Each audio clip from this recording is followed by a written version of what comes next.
Welcome. In today's video, I'm going to show you how to disable animations during calls on the Telegram app for PC using the latest update. If you find call animations distracting, or you just want a smoother, more minimal experience, this quick setting change will help. Let's get started.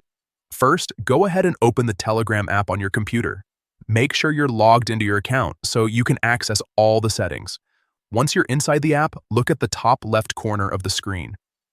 You'll see three horizontal lines, also known as the menu icon. Click on those lines to open the main menu.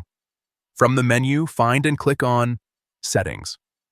This will take you to the area where you can customize your Telegram experience. Inside Settings, scroll down a bit until you see the Advanced option. Click on it to open more detailed settings. Now in the Advanced section, look for the option labeled Animations and Calls. This setting controls whether animations appear when you're on a call. To disable animations, simply toggle this option off. If it's currently enabled, clicking it will turn it off and remove those animations during calls. After making the change, click on Save to apply your new settings. And that's it. From now